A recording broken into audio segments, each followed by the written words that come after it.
Well, good afternoon, everyone. Good afternoon. All right, the women of Florida Blue, would you please stand?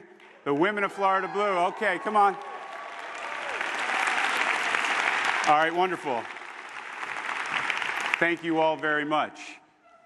We have a terrific company. Everyone comes to wherever they are in their career, their life, their experience from their own experience. And I stand in front of you an extraordinarily lucky individual. Lucky because I have two of the greatest parents anyone could aspire to have. So, my parents, and I'm not kidding you, Mary and Joseph,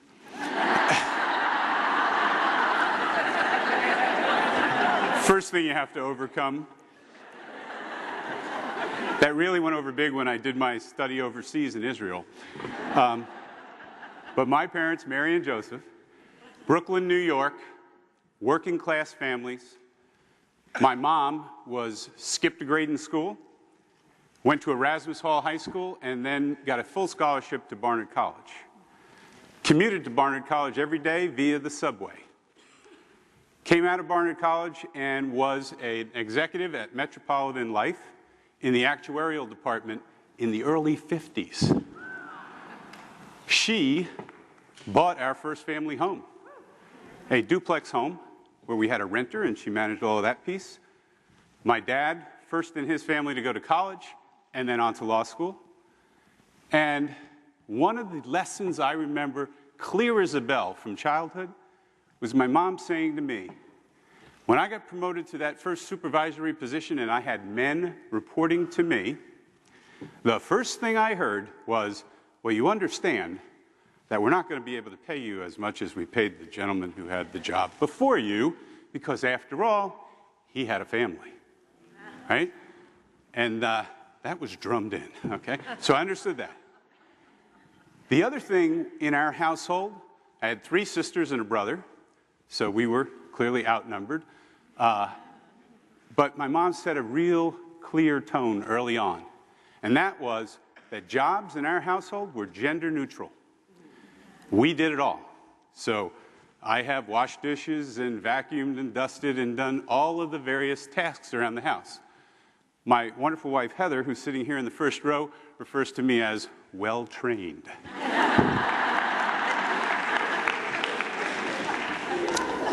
So that's a little bit about the background on my mother's side, but it's a partnership. It's not just about where my mom was, it was also about where my dad was. So here's a classic, in some people's mind, IBM executive working in their law department. But what did he do? He looked at an organization that my brother and I joined called the Mohansic Boys Club, which was a club that had football, basketball, baseball for boys. And this is before Title IX, by the way. And he positioned himself to be the commissioner of the league. Why? Because he wanted to start girls' soccer, basketball, and softball, which he did. And I know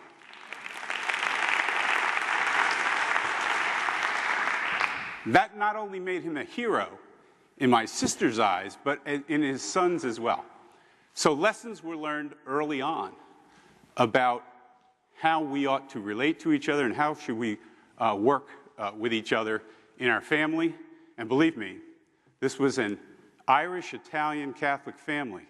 So the dinner table could be referred to as a debate. As a matter of fact, Heather's first meal with our family, she said, I know you people love each other, but it's a little difficult to tell at times. But you know, that debate strengthened all of us and was something we all look forward to. And it's something I bring with me in any assignment that I have, encouraging people to speak up. Tell me what's on your mind. I don't need people in the room who are telling me I'm right or just, shaking their head or being quiet.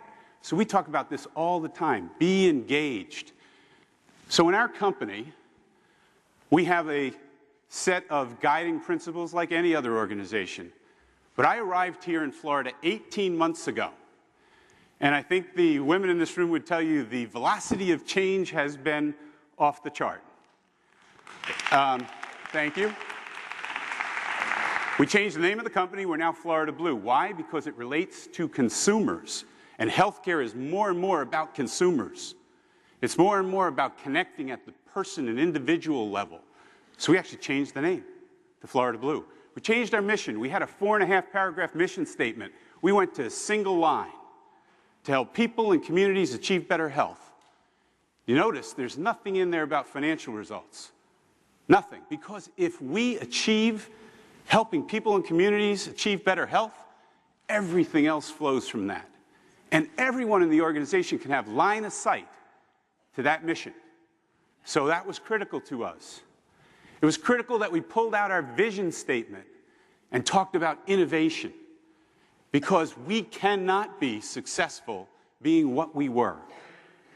Everybody in the whole healthcare space is changing and changing rapidly, and it goes for lots of industries, but certainly healthcare is rapidly changing. So it's about creativity and innovation and being engaged, and that's what our vision statement speaks to.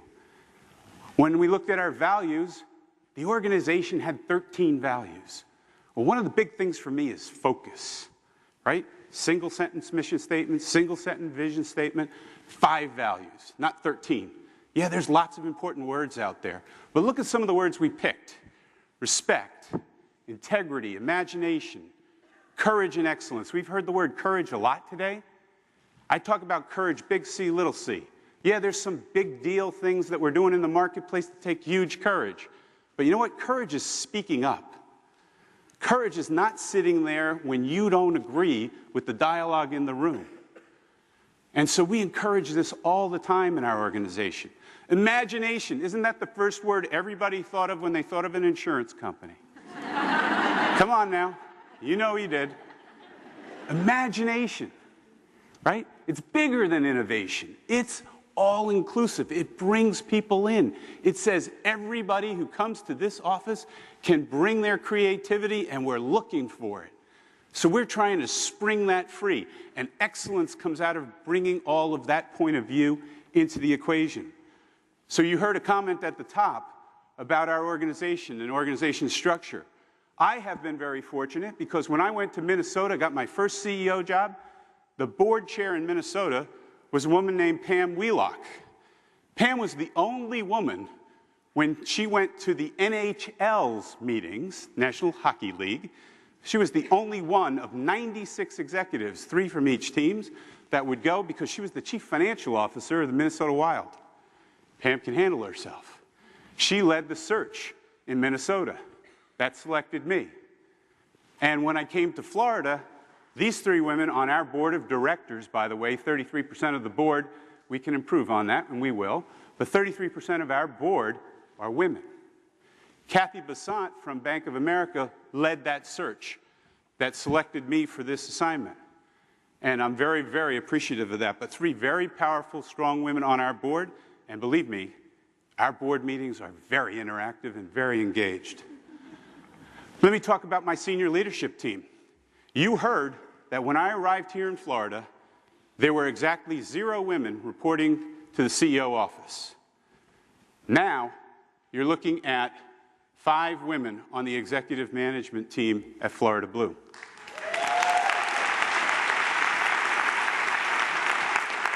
And I might underscore that they come from a variety of backgrounds, as you might notice here.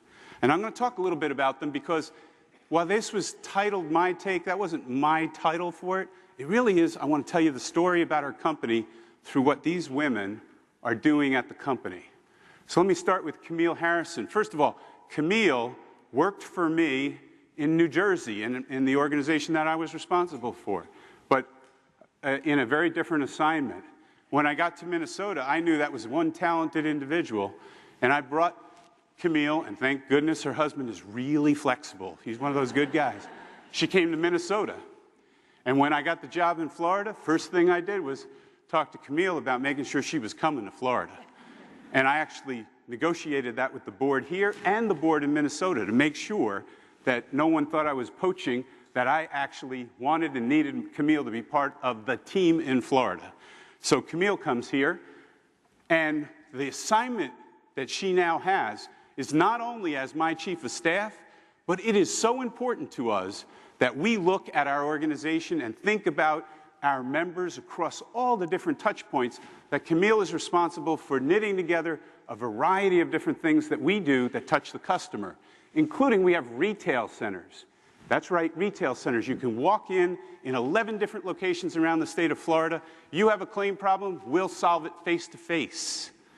We have a nurse who'll take you through your health risk assessment face-to-face. You don't know how to get on an app and use it? We'll teach you how to do that face-to-face. Customer satisfaction in the retail center, 92%. For a health insurance company, are you kidding me? And the reporter who ran up to me when we were opening one of these centers said, "Why would you do anything bricks and mortar? Everybody's doing everything online." And I said, Apple does everything online? Look at an Apple store, packed. It's about the experience. We are moving into the most confusing time in the history of healthcare. There are so many things moving and changing. People want information, and they don't necessarily want it all remotely. They'd like to get some of that information from a human being face-to-face. We put an investment in that, and that's part of Camille's assignment.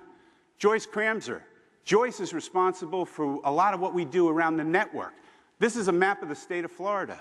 Each one of these represents something different. You've heard of accountable care organizations. These are the deals we're putting in place to not just pay fee-for-service, meaning the more you do, the more you get, but pay for value, pay for better outcomes, pay for quality. So we put these kind of arrangements with our partners, our hospitals that we collaborate with and physicians we collaborate with around the state. The orange dots are patient-centered medical homes. We're paying more for primary care than we've ever paid before. You know why? We're getting a better overall cost of care, and we're getting a better quality result. So it's an investment. Staff model HMOs that we own, and we also own a multi-specialty physician group. So the nature of healthcare delivery is changing rapidly, and we're on the forefront of trying to bring higher quality and more of a focus on customers, and these women are doing a fabulous job leading that. Prudence Kawai is our CIO. She just joined us. Interesting story. Prudence made a bundle of money in technology, retired, didn't like retirement, came back to the workforce, saw what we were doing from California, and said, "I want to be part of your team." She came and interviewed. It was magic. We said, bang, let's get Prudence on the team. She's just been profiled in the 904 magazine here as a thought leader, doing a great job in our technology space. Elizabeth Strombone heads up you can cheer for her, heads up her Medicare operation. Elizabeth just led us through the largest January 1 enrollment in Medicare that we've ever had. 30,000 new seniors joined us with Elizabeth's expertise in government programs. And Sharon Womble King. So we in our company had our communications buried in the lower end of the company. When I asked Sharon what our policy was for communications, she said, "Keep our head low and don't get in the news." Okay, so we changed that from day one. We were in the papers right away. We have a point of view about where healthcare should go in the country, and we want to be at the table as a stakeholder working with other players. So Sharon unleashed and promoted, created an opportunity for us to be page one business section, New York Times. Big time. All of my peers said, "How did you guys get into Times?" And the beginning of that answer is Sharon Womble King, right? So we have been shooting for, let's be the best health plan, the health solutions company in the country. Not just in our state, not just in our community, in the nation. And we want people with passion who want to go after that in their careers. These are other women in our leadership group. I wish I could talk about each one of them because they're all fabulous and doing a great job and adding tremendously to our business. But let me tell you a couple of things that we're doing. Generation RN. We just hit 2,000 nursing scholarships that our company has put in place in the state of Florida to encourage nursing in our state. Primary care is going to need nursing in a very, very big way.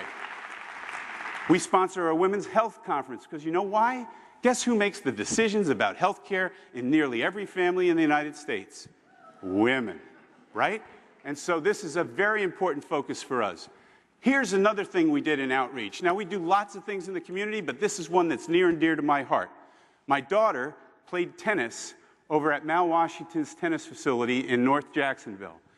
Mal has kids that are there. They go preschool and after school. He's really a full-service, community-based organization. We brought those kids to our campus to show them what a workplace is like, because if I can see it, I can be it. And we brought them in and we showed them all kinds of things in our workplace, and we had some of our key executives from a variety of diverse backgrounds speak to them. But what I wanted was I wanted every one of them to come to the CEO office. Why? Because I wanted this moment to happen. Each one of these kids went home picturing themselves as the CEO of our company. And this young lady was terrific, but let me tell you, it warmed up as it went on, because look at this young lady. And it was great. Now, talk about collaboration across the aisle. Governor Rick Scott, who you saw here this morning, I work with him all the time. But we also are very close with the Obama administration. And we understand that a lot of the health decisions in the country are being influenced not just by the president, but certainly by the First Lady, who's taken a very active stance. And so we've been intimately involved with her. I'm going to close this out by telling you this. My mother told me at a very early age a quote from Eleanor Roosevelt. And she said that a good leader inspires confidence in the leader. A great leader inspires confidence in you. Thank you.